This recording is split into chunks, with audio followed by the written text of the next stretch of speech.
Zé Vilés, bom dia. Lembro-me que um dia disse que nunca sonhou chegar onde está, mas já aconteceu. O sonho tornou-se uma realidade comprovada de excelência internacional. Mas não é nada assim que o Zé Vilés olha para si, pois não? Olá, Maria João. Muito obrigado. Gosto tanto de estar aqui consigo. Ai, que bom. Não, de facto não é. Se por um lado tenho noção que o caminho tem sido longo e com sucesso, por outro, às vezes sinto-me só ou ainda o miúdo que é o que você comecei, parece, de resto. Há muitos anos atrás. Acho que o sucesso e talvez a fama não são tão bons como eu achava no princípio, e por isso não são verdade... tão bons em que sentido? Você achava que não poderiam ser tão bons? Não, eu achei que para eu ultrapassar se calhar uma série de coisas da minha vida, inclusive a morte do meu pai, o eu sentir... Acho que há duas fases muito diferentes da minha vida. Até aos meus 7 anos, com o meu pai, com a minha mãe, com a minha irmã, e depois disso, quando o nosso pai morre, e eu viro o homem da família muito pequeno. Claro, ficou quase sem pé. Fiquei quase sem pé. E sinto que começa a apressar a minha vida para realizar coisas, até para se calhar conseguir fazer muitas coisas até chegar à idade do meu pai, que é outra coisa que me marca. E acho que o sucesso e a fama, nessa altura achei que poderiam escrever uma história que me tornavam mais imortal. Mas é tudo meio treta, porque depois a vida são os nossos filhos, claro. A nossa família, os momentos que passamos com os amigos. São os 2 ou 3 valores essenciais. É tudo à volta disso, e o resto são quase tudo distrações. Olha, é evidente que a sua assinatura na gastronomia brotou, antes de mais, da muito criativa e talentosa mão do cozinheiro. Aliás, eu acho que o Zé continua a dizer que os momentos de criatividade são as alturas de maior prazer e emoção da sua vida. Ainda são. São. Eu acho que... Ainda experimenta pratos novos, inventa pratos novos e soluções novas? Sim, ainda ontem estava no fogão no Belcanto a fazer isso mesmo e a sentir como se fosse a primeira vez, no sentido do prazer que dá. Ai, que bom. O que era? O que é que estava a fazer? Estava aqui a arranjar um novo molho para um pregado que estamos a servir, e estava a misturar ingredientes e a imaginar as texturas e o sabor, depois no pregado acabado de grelhar. E correu bem? Ficou aprovado? Ficou definitivo? É definitivo. Vai entrar agora. E os ingredientes são segredo, claro. Não são segredos. Mas são vários, para completar uma paleta tanto de sabor como de texturas. Mas eu acredito que sim, que essa parte é das mais importantes, porque o sentimento de criar algo novo é único. É único.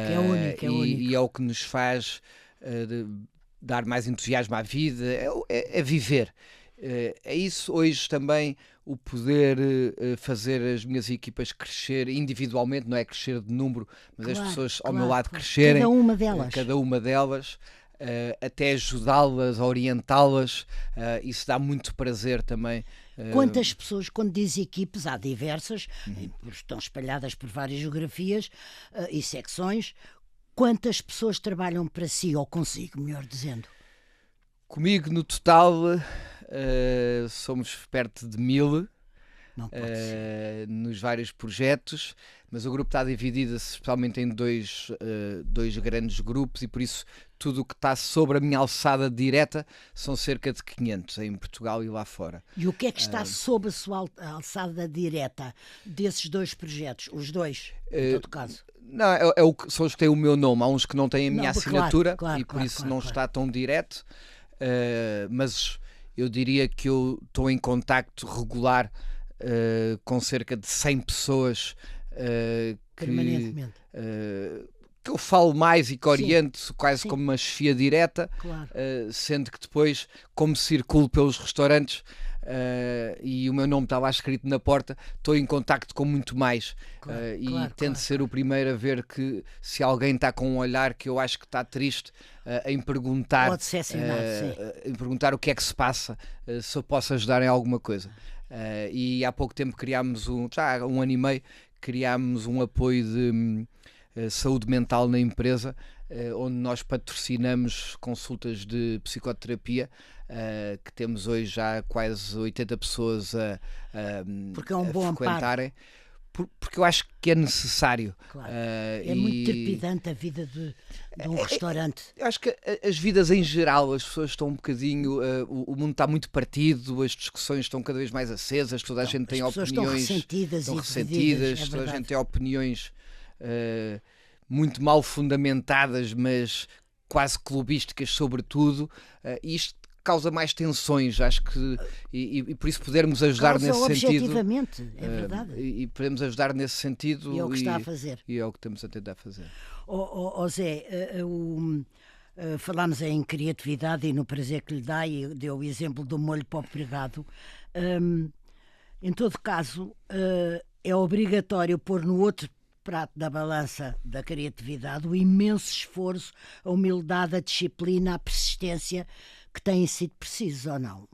Sim, sem dúvida. Quando a gente olha para o mapa e vê só em Lisboa a quantidade de restaurantes, agora em Macau e depois no Dubai e na Madeira e talvez nos Açores um dia, não sei, como é que isto... Você tem a noção que... Pergunto, a disciplina e a persistência foram quase tão importantes quanto o dom de criar um prato maravilhoso. Eu acho que foram mais importantes. Eu acho que a disciplina que leva à consistência, a persistência que leva a essa mesma consistência, a capacidade de criar, de mobilizar equipas que de alguma maneira partilham esta loucura toda comigo e a paixão e que querem vir comigo. E muitas vezes me perguntam o que é mais divertido, se é o caminho, se é a chegada. Eu cheguei à conclusão que é as pessoas que nos acompanham no caminho. E se não tivermos essas pessoas, nada faz sentido. E obviamente a disciplina, a consistência que temos que ter para isto fazer sentido, a criatividade acaba por se resumir a uma pequena parte de tudo isto, porque a criatividade acaba por ser muitas vezes o visível, e é aquele prato muito bonito e diferente que alguém fotografa e que se espalha pelas redes sociais em segundos, e no invisível é que se faz quase tudo. O mercado de manhã, ou receber os fornecedores logo de manhãzinho, ou o controle do produto, o tratamento do produto, a criação das equipas, os dias menos bons, mas o termos que estar lá. Eu às vezes lembrava-me muito em miúdo dos palhaços que tinham que fazer rir, mesmo quando estavam tristes. E nós na nossa profissão também temos que servir boa comida mesmo quando não nos está nada a apetecer. E às vezes estamos tristes, chateados, irritados, e se passarmos isso para o que estamos a cozinhar, vai saber mal a cozinha. Se passarmos isso para as pessoas que estão sentadas na mesa, enquanto anfitriões, empregados de mesa, vamos dar cabo de uma experiência. E por isso essa consistência e esse espírito de sacrifício e essa disciplina são bastante mais importantes que a criatividade. E tem-lhe sido, de uma forma breve, tem-lhe sido difícil ou duro a exigência dessa disciplina, ou já é uma coisa com que o Zé convive naturalmente, quase como quem respira, porque ela é indispensável? Eu convivo naturalmente. Eu às vezes ponho coisas na agenda que não me apetece nada fazer, mas sei que tenho que fazer, e saio de casa porque sei que faz parte. E no outro dia, depois de um dia de trabalho das 8 às 6 da tarde, 8 da manhã às 6 da tarde, fui a casa dar um beijinho aos miúdos, sentei-me um bocadinho e quase que adormeci, estava muito cansado. Passado 40 minutos, disse à Sofia e aos miúdos: vou para o Belcanto, vou contrariado, mas vou. Ou seja, É a minha profissão, faz parte da minha claro. vida, é a disciplina. Não me apetecia naquele dia em concreto, estava mesmo muito cansado, tinha acabado de voltar de uma viagem longa, e por isso fiz questão de dizer que ia contrariado, Mas para eles perceberem, que muitas que é vezes vamos importante também. contrariados. Que idade têm os meninos? Já 15 e 16, estou a Muito ficar bem. crescidos. E já sabem distinguir um bom prato de um prato assim? Sim, já Estão a caminhar para lá. estou a caminhar. Olha, quando é que você percebeu que estava a fazer a diferença? Eu sei que teve dois mestres ou inspiradores, se quiser, a Maria de Lourdes Modesto, por quem teve um imenso respeito, e ela merecia, e depois o Fernando Adrià, mais tarde, o dono do El Bulli.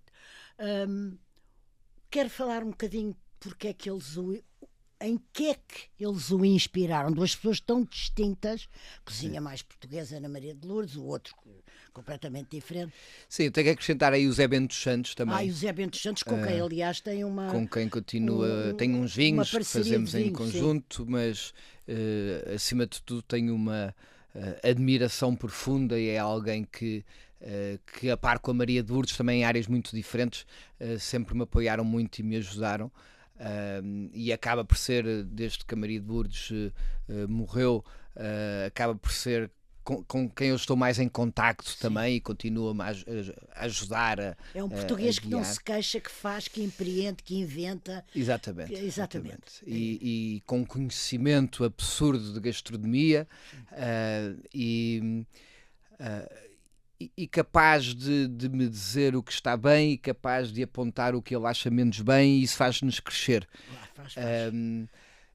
O ter estado com o Ferran Adrià em 2007 abre-me a cabeça a um mundo de malta que cozinha. Você costuma dizer, a partir abriu-me um novo mundo, ou passou a ser outra coisa. Sim, mudou, porque viragem, não só o ter estado em contacto com ele e com a equipa mais direta, mas de repente éramos 50, 60 estagiários do mundo inteiro, que partilhávamos uma mesma paixão, vindos de, acho que na altura eram 38 países diferentes, que é uma coisa extraordinária. E isso é como se nós dessemos uma volta ao mundo. E eu comparava-me muitas vezes a pensar, tenho mais ou menos paixão do que ele, do que este, do que aquele, o que é que eu posso aprender com um mexicano, com o peruano, fiquei mais amigo deste peruano, do outro americano, do outro espanhol, e crescemos muito, e aqueles meses lá fez-nos crescer muito. Foram?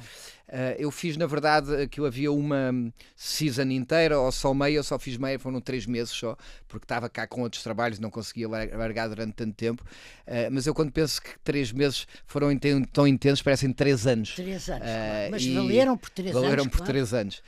E depois tive a sorte de continuar sempre em contacto com o Ferran, com o Albert, irmão, com o Oriol. Ainda os vejo, ainda este ano estive com todos, o ano passado. E ele já veio cá ver os seus restaurantes. Já vieram quase todos, o Adrià ainda não veio ver este novo, mas deve vir agora em setembro.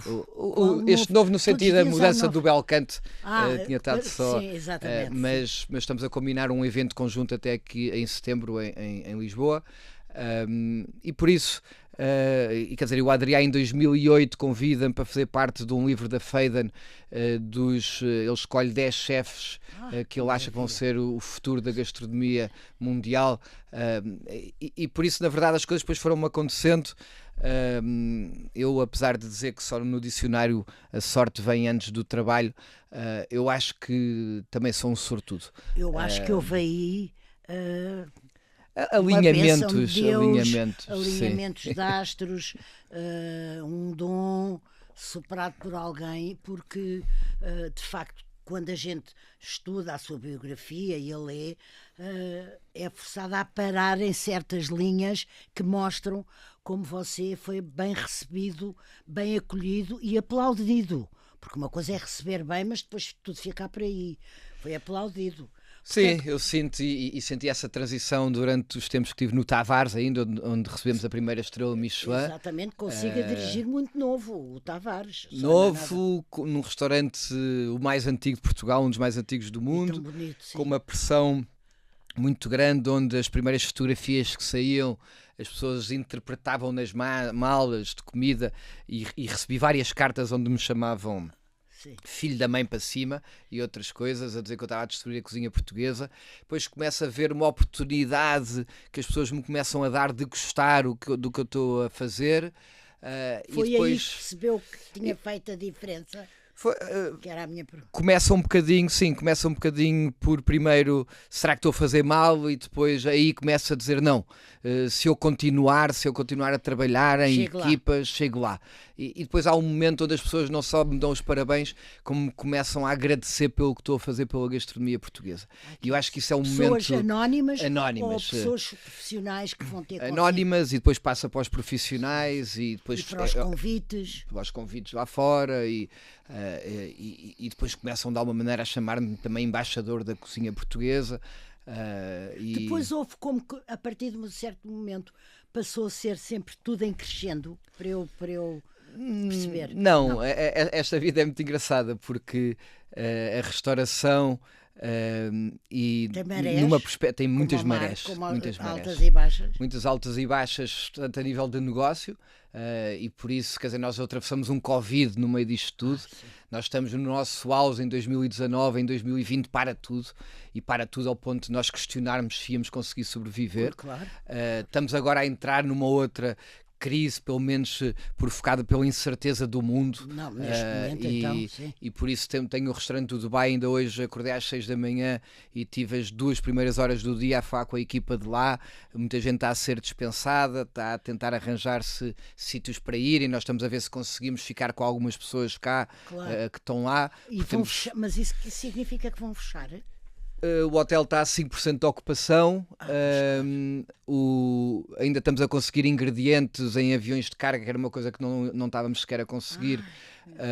Mas o restaurante já está, ingredientes para nós cozinharmos. Claro. Já fechamos aos almoços, estamos a dar 30, 40 jantares em vez de 200 que costumamos dar, e por isso não vai ser sustentável. Mas essa equipe tem algum português? Tenho vários portugueses. Claro. Tenho o meu chefe de cozinha lá que trabalha comigo há 12 anos e que teve uma filha na quinta-feira passada lá, a segunda filha, e por isso de repente as vidas dos outros entram por mim adentro, e por isso não é... Você tem uma dimensão generosa forte. Tenho que tratar deles como eles tratam de mim. Exatamente.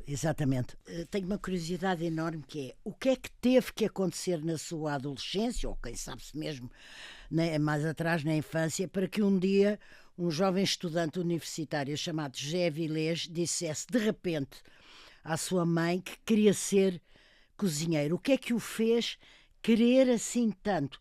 Foi uma descoberta, uma curiosidade, uma apetência? Não estava feliz na universidade? O que é que foi? Porque não era muito vulgar, não havia chefes, foi há mais tempo, não havia esta loucura dos restaurantes. Não estou a desmerecer, estou só a dizer... Sim, foi há mais de 25 anos, pois, essa exatamente. decisão, a medo. A minha mãe ouve-me e aceita também com um bocadinho a medo. Promete-me só que eu acabo o ciclo que no caso era acabar o curso universitário, e fala-me da importância de acabar ciclos para não ficar com o sentimento de não os termos acabado. Conselho que eu até hoje o uso e propago pelas minhas equipas: não deixar as coisas a meio, não desistir. Não deixou. E não deixei. Fiz até ao fim, fiz uma tese de licenciatura sobre um trabalho de marketing com Maria de Lourdes Modesto como minha patrona, que é quando eu a conheço, a professora Rui Vinhas da Silva como orientador. Ainda sem ter certeza se ia cozinhar profissionalmente. E foi a quem eu confessei assim isso. pela primeira vez que queria ser cozinheiro, para ver a reação, dela. E apoiou-me. Foi muito dura. A Maria de Lourdes Modesto era uma pessoa de uma enorme generosidade, mas quando eu fui a primeira vez falar com ela, achou que eu era um mau aluno que queria encontrar na cozinha, como ela própria me escreveu no prefácio do meu primeiro livro, que achava que eu era queria encontrar um porto de abrigo de qualquer que não fosse a universidade, mas depois percebeu que eu até não era mau aluno e até gostava de estudar, e criámos uma amizade desde aí logo muito grande, onde durante muitos anos nos tratámos por avó e neto. Mas foi, não sei, eu diria que eu sempre adorei comer. E por isso gostava de cozinhar, porque gostava de chegar ao resultado final de ter uma boa comida. Mas isso com que idade? De miúdo mesmo, a primeira coisa que fazia, portanto, quando... Estamos a falar de antes desse encontro com a Maria de Lourdes. 7 anos, 8 anos, 10 anos. Eu com 10 anos fazia tortas que vendíamos para a família, eu e a minha irmã e para os amigos. Tortas de que? Doces de laranja? Doces, sim, torta de laranja, recheada com diferentes doces. E depois há um momento na minha vida quando eu começo já a cozinhar mais em casa, mais para os amigos e para a família, e quando eu começo a pensar ser cozinheiro, por gostar também de um lado de criar um restaurante e de ter esse lado também de empresário, mas há um momento que eu percebo que há outra coisa que eu gosto muito de fazer na vida, e que se encaixa perfeitamente aqui, que é cuidar. Cuidar. É um dos verbos mais maravilhosos que eu conheço. E cozinhar é cuidar. E eu começo depois, eu acho que o gosto pela cozinha, o gosto pelo empreendedorismo, e o gosto por cuidar, eu consigo juntar os três na minha profissão. O gosto de cuidar, o do sabor, o da gastronomia. E do empreendedorismo também. Pois, claro, de ser capaz de levar uma barca porque sempre tive a certeza que se eu não viabilizasse financeiramente os meus projetos, não conseguiria realizar nenhum dos outros sonhos. Claro. Porque tinha que ficar, se calhar, só a fazer pratos em casa para a minha mãe ou depois para a minha mulher, quer dizer, que seria outra coisa. Mas a sensação de estarmos a cuidar dos outros quando estamos a cozinhar é uma coisa que me enche e me preenche. Se calhar, às vezes egoisticamente, porque é o que estamos a receber que nos parece maior até do que estamos a dar, mas é o que... discordo. Há aí um belíssimo sentimento que é pensar na pessoa para além do comensal que escolheu aquele restaurante e vai lá, é pensar na pessoa mesmo. Ver um sorriso na cara dessas pessoas, marcar um momento na vida de estranhos, por meio do que nós estamos a servir, e quando eu junto... A servir, e antes disso que já criámos, que preparámos, que cozinhámos, e quando isto se cruza com a promoção dos nossos sabores, da nossa cultura, do nosso país, isso então muda tudo, porque alguém que se senta na mesa do Belcanto e faz um menu de degustação, faz uma viagem por Portugal, com 9 séculos de história, e que isso... é uma coisa que interessa ao Zé, que estudou, que sabe e que gosta.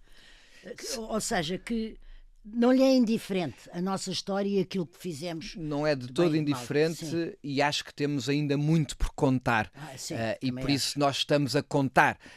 E esta história é uma história feita de muitas pequenas histórias, e feita de guerras e de paz e de conquistas e reconquistas, de uma luta enorme de sobrevivência pela sobrevivência. E ainda no outro dia comentava isto, estava em casa de um amigo, cliente do Belcanto, um amigo brasileiro, no Rio de Janeiro, beber um vinho da Madeira com 146 anos de idade. Tinha sido feito em 1879, 100 anos de eu nascer, e eu pensava como é que era o território da Madeira, Portugal em geral, mas a Madeira, nessa altura, a dificuldade que se vivia, o pobre que era, e como é que, e se alguma vez essas pessoas poderiam imaginar que nós íamos estar a beber um vinho feito por eles 150 anos depois do outro lado do Atlântico. E isto é muito especial. Muito especial. Não pode mesmo ser mais. Zé, mas então, só para eu, porque achem... Estou a ver um quadro de um rapaz novo chegar-se ao pé da mãe, e numa altura em que não se usava, se quiser, entre aspas, muito essa profissão, dizer-lhe que queria ir para cozinheiro. A primeira reação foi de dúvida ou de tentar contrariá-lo? Não. Foi, e por por uma razão particular. O meu pai, quando morre aos 7 anos, morre porque uns anos antes tinha começado a beber.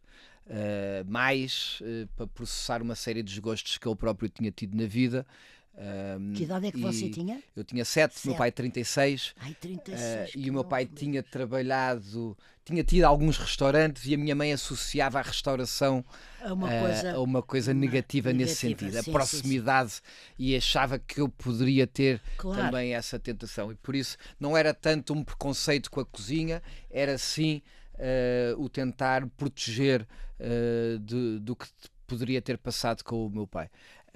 E por isso, mas depois, com algumas reticências, mas... E hoje é a sua maior fã?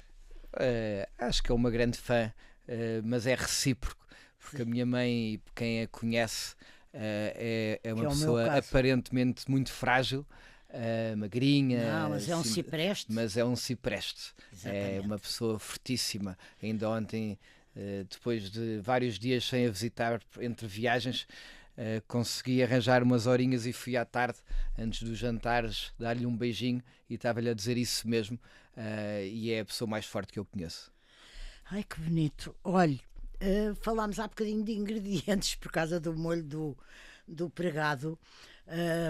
Mas eu vou fazer uma pergunta que talvez até nem tenha resposta, mas arrisco. De que ingredientes exatamente é que você considera que é feito o seu talento? Eu pergunto porque podem ser tão previsíveis quanto surpreendentes, ou tão naturais quanto improváveis ou imprevisíveis. É uma mistura de intuição, de vontade, de velocidade. É o quê? Eu acho que é intuição, persistência, principalmente, eu diria. Sim. E depois junto a disciplina aí. E a disciplina é nós fazermos o que não gostamos com a mesma vontade que fazemos o que gostamos. Mas, por exemplo, a disciplina de ver que em 7 experiências o molho ou a carne ou o peixe não estão, ou os vegetais, como você quer. É a disciplina também de continuar a busca até à perfeição. Sim, aí é a persistência para chegar à consistência. O que a gente diz o buscar a perfeição, sabendo que chegamos à excelência, porque a perfeição essa está destinada a outros lugares. Mas você está aqui na qualidade excelente. E eu acho que é isso. E é nunca treinarmos o nosso cérebro. Nós facilmente treinamos o nosso cérebro para a mediocridade, ou pelo menos para o mais ou menos. Ou para uma meia medida. Para uma meia medida. E se nós nunca deixarmos que isso aconteça e estivermos sempre a alinhar por cima e estivermos sempre com exigência, isto os portugueses nós chamamos o brio, não é? Termos brio no que fazemos, e se nunca abandonarmos isso, nós vamos conseguir de facto ser melhor todos os dias, e mesmo quando o cansaço bate, não vamos ser mais ou menos, vamos ser bons, vamos ser muito bons. E essa é a grande receita, luta, digamos. É a grande receita. É a grande receita.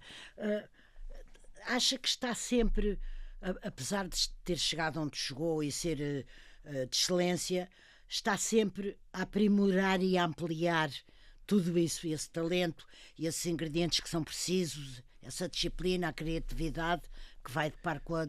Eu acho que não estou sempre, acho que tem picos, tem ciclos. Eu acho que há alturas que por uma maneira ou por outra, ou por uma razão ou por outra, estou se calhar menos criativo, porque estou mais focado numa standardização que nos permita obter sempre os mesmos resultados e ter consistência. Acho que há momentos, eu vejo muito isto como uma escadaria muito grande, como se fosse a muralha da China, das escadas que não se vê o fim. Sim. E que vão tendo plataformas onde nós também aí temos algum tempo para olhar para o lado, para olhar para cima, para olhar para baixo, para ver o que é que aconteceu, para parar. Essa digestão natural. Depois voltamos a subir, e depois começamos a avistar cada vez mais longe. De vez em quando paramos outra vez numa dessas plataformas, olhamos para trás e vemos tudo o que já fizemos. E depois o caminho que todo que fizemos para trás parece que começa a ser mais pequeno, porque afinal foi mais fácil, porque já lá chegámos. Olhando para trás, tem-se outra perspectiva diferente do que enquanto vivemos. Enquanto vivemos. E por isso acaba por ser um bocadinho nesse ritmo que vou vivendo e trabalhando. Zé, há pouco falou da Sofia, sua mulher, e dos seus 2 filhos. Como é que se gere como é que se gera o não ter tempo? Ou ter tempo muito marcado, muito solicitado, uma agenda muito preenchida? Há uns anos não soube gerir, claramente não soube gerir. Faltei enquanto marido, faltei enquanto pai. Tinha a noção disso, que interessante, tinha a noção disso. Tinha a noção disso. Eu lembro-me do meu filho mais novo, do Martinho, me chamar o pai do Mano, porque ele não tinha noção que eu era pai dele. Lembro-me do Zé Francisco, que é o mais velho. Era mais velho, quando ele tinha 4 anos, do primeiro dia que chegamos ao Algarve de férias para uma semana, estava um bocadinho frio e eu ponho o casaco e ele desata a chorar porque ele está a achar que eu estou-me a ir embora e que afinal as férias tinha sido um dia. Ai, meu Deus. E por isso tenho completamente noção, e isto era... Nas crianças isto nota-se mais, mas nos adultos também, e a Sofia passou por isto tudo, claro. E ressentia-se e passou por isto sozinha, teve que ser pai e mãe durante algum tempo. Acho que depois consegui ir equilibrando. Acho que o Covid foi, se por um lado foi um terror, por outro foi um wake-up call, e comecei... Onde é que estavam?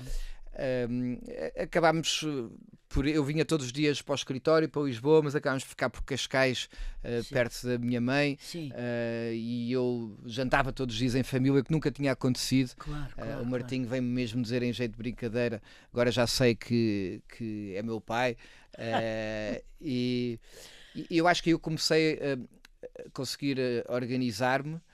Hoje marco na agenda, no princípio do ano, as festas e os eventos da escola deles, as alturas que eles vão estar de férias, e tenta ir, claro. E tento depois organizar o meu trabalho também à volta disso, e às vezes digo que não a coisas que são supostamente muito importantes, porque faço uma escolha, e a minha escolha é estar com eles. Claro. A minha escolha é ir, às vezes, só estar em casa com eles uma tarde, em vez de ir fazer uma gravação que era muito divertida, não sei o quê. Em vez de fazer uma viagem de 3 dias para a Itália, num evento muito importante, onde eu ia ganhar muito destaque como chefe, fico cá porque um deles faz anos e eu fico cá porque... Portanto, isso foi qualquer coisa que lhe foi ditada por sentir que estava a faltar, ou que a sua ausência entristecia. Eu sou um perfeccionista, e não é só na cozinha. E eu tive pai durante muito pouco tempo, físico. Quando fui pai tive medo de não saber ser pai, e tentei muito melhorar enquanto pai, e por isso... Hoje acho que sou o melhor pai porque me foquei muito nisso, como sou o melhor cozinheiro e melhor empresário porque também trabalhei muito nisso. E espero que a Sofia concorde que eu sou bom marido também. Olha, não teme, muito rapidamente, não teme que o empresário que você fatalmente tem que ser, se confunda com o formidável cozinheiro que é, que se possam lesionar, entre aspas, um ao outro? Eu acho que nós temos conseguido sempre um equilíbrio, de eu pôr o chapéu da cozinha, tirar o chapéu da cozinha, e ir-me gerindo nesse sentido, porque acredito mesmo, e agora que estamos perante uma outra crise na restauração que é óbvia, agora em Lisboa? Em Lisboa e no Porto, sim, mas mundialmente mas eu também. estava a falar agora em Portugal. Em Portugal, sim. Estamos Lisboa, numa crise em Portugal. Estamos porque há muita oferta, com menos procura, com as pessoas com um ticket médio mais baixo, com uma inflação muito grande, por isso os preços da restauração subiram muito e mesmo assim as margens estão a reduzir, por isso há claramente uma crise. Está aflito? Nós estamos aflitos, mas o ano passado começámos a ficar preocupados, e por isso estamos a gerir essa preocupação. E o que eu digo que é importante eu ter esse meu lado empresário também é porque se eu fosse só o chefe sonhador, agora estava mesmo aflito. Claro, porque não tinha conseguido, se eu não fosse o gestor. A tarimba e a seriedade e por isso temos felizmente uma empresa sólida, e bem gerida e bem organizada. Quantos restaurantes tem em Lisboa? Não sei de cabeça, sei, mas sim, mas eu diria que, quer dizer, nós temos restaurantes similares, per capita somos o país na Europa com mais, entre restaurantes e cafés, e eu diria que hoje Lisboa deve ter se calhar 20% a mais dos restaurantes que deveria ter para a população que tem, tanto a que vive como a que se desloca cá. Mas, por exemplo, hoje está arrependido de ter aberto tantos? Não. Ou poderia ter sido um bocadinho... Estamos a não querer abrir mais, claro, estamos a querer consolidar o que temos e a melhorar o que temos. Estamos a ver que as tendências em alguma coisa mudaram, e, por exemplo, o ano de 25 foi um bom ano de eventos, foi um ano mausote na restauração, e por isso, de repente, estamos também a querer organizar eventos dentro dos próprios restaurantes. A que chama exatamente... concretamente eventos? É o lançamento de um novo vinho ou é um... Pode ser, por exemplo, o pop-up que fizemos com a Noélia, que foi um sucesso enorme. Noélia do Algarve, com a Noélia de Tavira, que veio passar uma semana connosco e aprendemos imenso, e ela é uma pessoa extraordinária e uma grande cozinheira e muito generosa. Vamos ter agora também em abril com o Ricardo do Mugasa, os melhores leitões do país, também connosco, por isso é um bocadinho uma entreajuda, claro. E proporcionar também aos nossos clientes algo que eles de outra maneira não poderiam ter tão facilmente ou tão perto. Tão perto. E por isso são alguns dos eventos que fazemos. Estamos agora a criar uma nova dinâmica no bairro também, para uns jantares mais tarde com música, e que é algo que... Na Rua Nova da Trindade, sim. Na Rua Nova da Trindade. Sim, mas esse restaurante já é em si muito interessante, porque tem 3 ambientes, são 3 restaurantes ou 4 são 4 lá dentro. Exatamente. E cada um com o seu ambiente. E isso também temos foi uma ideia a taberna, o pátio, a pizzaria e o minibar. E agora criámos um palco central no pátio, rotativo, e vamos fazer uns eventos que ainda está em segredo dos deuses, agora só o Manjinha também, então, a Maria João a saber. E vamos lançar para breve. Neste ano que faz 10 anos que abrimos o bairro do Vileja. Faz 10 anos, pronto, então lá estarei. Olha, eu já aludiu um pouco a isso, à necessidade da persistência e da consistência e tudo, evoca sempre muitas as suas equipes e tem um grupo que o amparou financeiramente, tudo isso, mas a sua parte tem a noção que é estratosférica. É feito em conjunto sempre. Sim, tá bem. Acho que há um esforço pessoal muito grande, meu, de um grande foco, e tenho até alguns pesadelos literais à meia da noite, que acordo a pensar que esqueci de fazer isto, ou que devia ter feito aquilo. Hoje acordei às 6 da manhã, literalmente com uma voz. Com uma voz que não existia. Antes do telefonema do Dubai, sim. Porque até fui eu para casa hoje que fiz o telefonema, sim. Mas acordei com uma voz que eu não tenho a certeza já o que me dizia, mas era: olha, acorda, tens de tratar de várias coisas. Eu acordei. E uma delas era esta gravação. Mas está tão bem disposto que só isso eu lhe agradeço, para além do facto de ter vindo, agradeço imenso. É que agradeço. Que restaurante me recomenda que não seja seu? Ou mesmo que não me recomenda, um sítio onde você vá de propósito para comer um determinado petisco. Tasca, gosto muito do Zé da Moraria, comer um bacalhau, umas iscas. É um sítio que eu vou com alguma regularidade. Iscas de porco ou de vitela? Há uma eterna discussão. Eu gosto mais de vitela. Lá as iscas que eu gosto muito das duas. Lá as iscas que ele tem são de porco. Sim. Eu quando volto dos meus jogos do Sporting, sei que aí somos concorrentes. Somos que nada me faz cheia do Benfica. Sim. Quando volto dos meus jogos do Sporting com os meus filhos, se ganhamos, às vezes vamos ao Ramiro, que ainda está aberto assim mais tarde. Sim. Vamos ao Ramiro, também é um sítio que eu gosto. Depois há outro sítio que é o Izakaya, que por acaso nós investimos neles há um tempo, do Tiago Penão. Abrimos já há uns meses no Príncipe Real, taberna japonesa, que é um sítio espetacular. Para não falar dos meus, que gosto muito também. Não, os seus com certeza, quem é que não gosta? O que é que eu me esqueci de perguntar? 30 segundos. Nada. Acho que nada. Com tanta experiência Fizemos uma e bela, contacto. fizemos uma bela viagem, não só, como você diz, que no Belcanto tem o mapa de Portugal sentado à mesa através da gastronomia, nós também andámos aqui de trás para diante, Sim. como eu E fiz uma bela viagem de dentro consigo. para fora e de fora para dentro. De fora para dentro, exatamente, mas são as boas viagens são assim, São essas. não se pode só ver de fora. Exatamente. Zé Avilés, agradeço-lhe muito, gostei muito de falar consigo, muitos parabéns e as maiores das felicidades. Obrigado, Marisval.